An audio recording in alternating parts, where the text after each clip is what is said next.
Ibnu Taimiyah. 73 ini tidak keluar dari Islam. Makanya beliau menegaskan, siapa yang mengatakan salah satu apalagi semua keluar dari Islam, maka dia telah menyatakan suatu yang berbahaya. Makanya saat Ibnu Mubarak ditanya tentang firqah 70 siapa saja, disebutkan A, B, C, tidak menyebutkan Jahmiyah. Kata beliau, kamu tanyakan firqah Islam kan? Jahmiyah bukan dari Islam. Artinya firqah yang 72 itu masih di dalam Islam. Cuma mereka itu menyimpang. Namun penyimpangan mereka bervariatif. Ada yang penyimpangannya 10%, 20%, 30%, 50%, bahkan ada yang 90%. Hampir keluar dari Islam. Terutama yang telah dinyatakan oleh para ulama yang sudah keluar dari Islam karena mengikuti Ismailiyah, Nusairiyah, terus dan beberapa firqah lain. Hasyasyin juga banyak di antara para ulama mengeluarkan. Tapi secara umum dikatakan oleh Syekhul Islam Ibnu Taimiyah, firqah 73, yang 72 sesat, yang satunya selamat, itu bukan keluar dari Islam 70 ini. Nah, kalau memang begitu, di sini Allah dan Rasulnya lebih banyak menjelaskan sifat daripada orang per orang. Artinya siapa saja yang sekarang ini ada pada dirinya sifat-sifat Jahmiyah, maka dia ada dalam termasuk firqah Jahmiyah. Siapa yang sifat-sifatnya ada pada dirinya Khawarij, maka dia lebih dekat dengan Khawarij dan seterusnya. Namun siapa yang sifat-sifatnya itu lebih dekat dengan ahli sunnah firqatun najiyah, maka dia termasuk wahidah yang selamat itu. Nah, sekarang menghukumin orang per orang, ya kita lihat dulu. Karena penyimpangan yang ada pada diri seseorang itu ada yang beda tingkatannya, syirik kufur, ada yang bid'ah, ada yang fasik, ada yang dosa besar, dosa kecil. Tapi secara umum begini Pak, ahli bid'ah itu tokoh yang mengajak, mendakwahkan, membuat atau berbuat bid'ah. Membuat atau berbuat. Berbuat itu maksudnya dia sama tadi, melakukan kebid'ahan yang istidlal membenarkan kebid'ahan tersebut menggunakan dalil. Walaupun dia bukan tingkatannya itu ulama umpamanya, tapi dia membenarkan dalil itu, membenarkan bid'ah itu dengan cara berdalil, itu juga masuk. Sehingga untuk menyatakan ahli bid'ah, untuk menyatakan si fulan itu tokoh bid'ah tidak mudah. Makanya Rasulullah itu ketika menjelaskan bid'ah lebih banyak kepada perbuatannya daripada tokohnya. Lihat aja, fa inna kulla muhdatsatin bid'ah fa inna kulla bid'atin dhalalah wa kulla dhalalatin finnar. Perbuatannya kan, Rasul enggak menyebutkan pelakunya kan. Begitu juga di dalam banyak hadis Rasulullah SAW. Nah, soal masalah perdukunan, kalau antum tanya dukun, dukun itu sebetulnya bertingkat-tingkat Pak. Ada yang menggunakan ilmu sampai dia itu kufur. Contoh, ada dukun prakteknya itu dengan cara sambil junub menjadikan Quran sebagai sandal, masuk WC sambil itu ada, jelas kufur. Ada lagi Quran didudukin begini sambil baca mantranya. Itu ada yang sekarang ini dia selalu melazimkan dalam keadaan junub terus, nggak mau mandi. Ada yang mencampur ayat-ayat tertentu, digunting-gunting, dimasukkan ke dalam darah haid, kemudian dicampur dengan katok dalam perempuan. Tuh ada. Bahkan maaf ini ibu-ibu, sekedar saran, Kalau buang softtek yang ada darah haidnya hati-hati, membuang rambut juga hati-hati, membuang BH bekas juga hati-hati, membuang katok bekas dalam juga hati-hati, karena ini alat-alat media sihir paling cospleng. Loh, paling cospleng. Rambut perempuan diambil. Rasulullah disihir pakai apa? Nah, itu Rasul loh, Pak. Terus anak tambah lagi foto. Nah, foto itu paling apa ya? Strategis untuk menghipnotis, untuk memelet. Melet, tahu nggak melet? Bukan ya? Apa?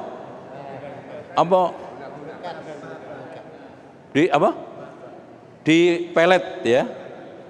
Itu supaya kandil.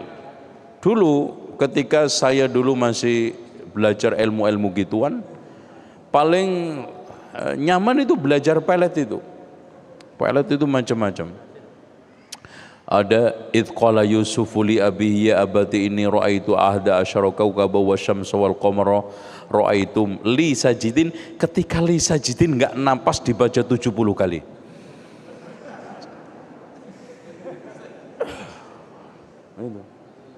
Itu lengket itu perangkoknya.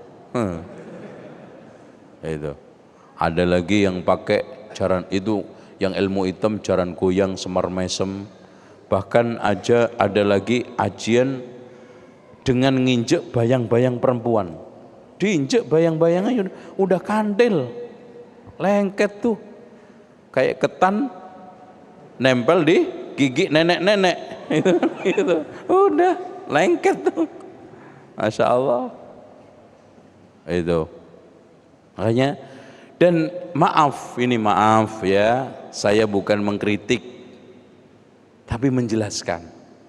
Saya bukan ingin menjelek-jelekkan, tapi ingin meluruskan, mengarahkan. Ibu-ibu yang suka ngupload foto di HP itu nanti bisa sebagai sarana untuk menghipnotis. Ngeri loh, Bu. Saya menemui beberapa kali yang sudah ngaji kena. Coba bayangkan, Pak, salah seorang jamaah punya rumah 2, mobil 3, bisa kantil lengket sama security yang istrinya udah 3. Kalau nggak pakai ilmu ajian semar mesem, pakai apa lagi? Kecuali ada ajian jaran Jepang gitu loh, Pak. Nah, ini jaran goyang tok itu. Ada, Masya Allah.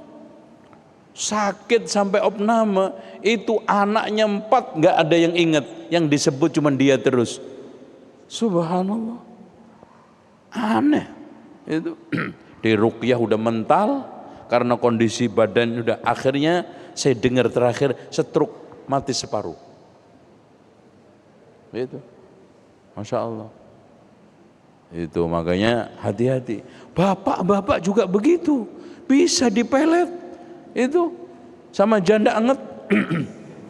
Iya. Mana pernah punya jamaah juga laki-laki umur 46, Pak, kepencut tertarik dengan perempuan umur 54. Saya tanya, Mas, sampai niku ngelihat dari mananya toh, Mas?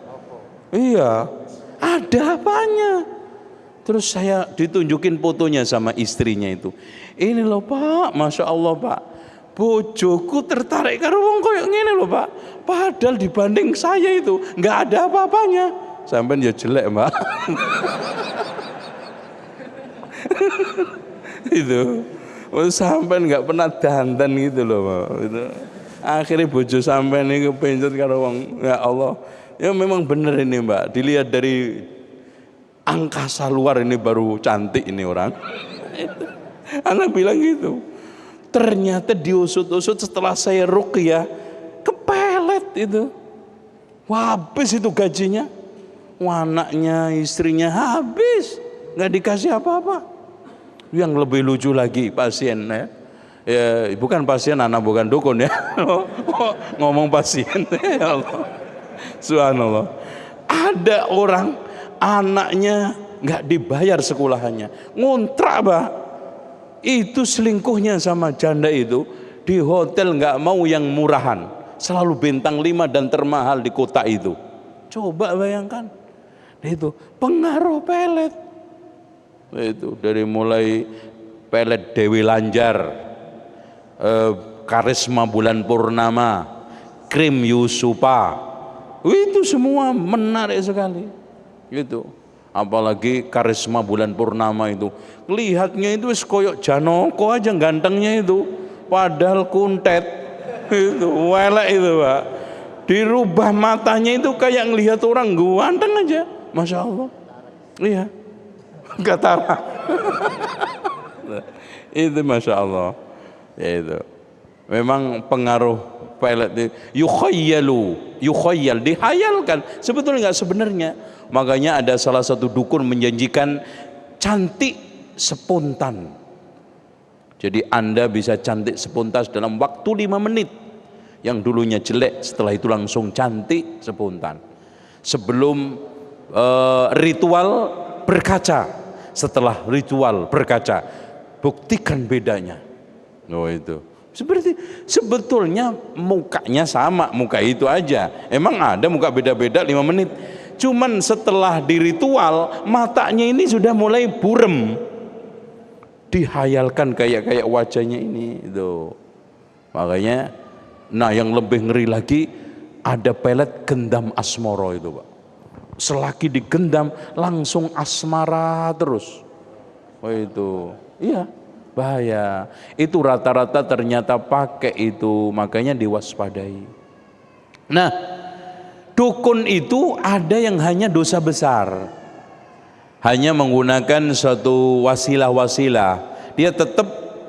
Dia meyakini Allah yang memberi kesembuhan, tapi sarana-sarana ini yang menyembuhkan. Sementara sarana-sarana ini tidak dijadikan oleh syariat sebagai wahana media penyembuh. Contoh, kalau Panadol untuk pusing mubah, kalau sekarang Bodrek untuk boleh. Tapi sekarang maaf, pernah ada orang berobat kanker dengan cara apa?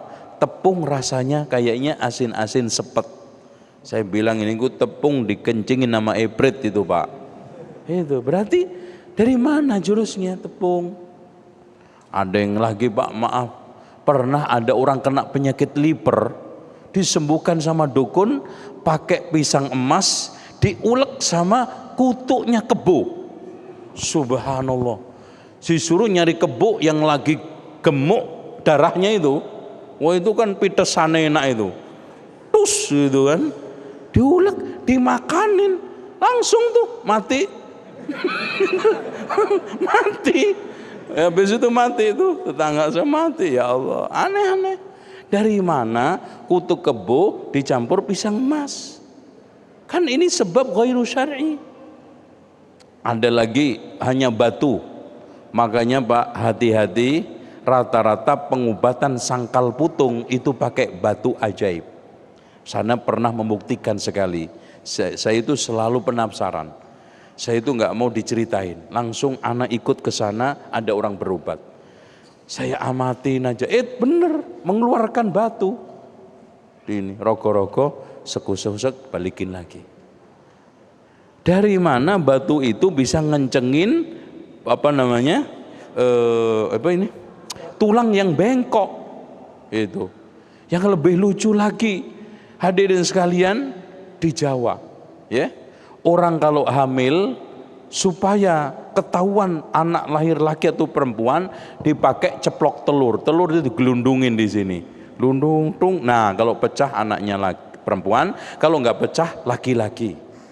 Dari mana ada media telur untuk mengetes laki-laki perempuan kandungan? USG nggak laku dong, gitu. Ini semuanya nggak. Nah, Quran juga begitu. Quran kadang-kadang dijadikan untuk hal yang tidak benar. Memang kita tidak ingkari Pak, Quran itu syifa. Tapi kalau sekarang digunakan untuk macam-macam ilmu khurafat, ilmu kebal, ilmu sirab, ini juga tidak benar. Nabi ini masih dalam kategori dosa besar.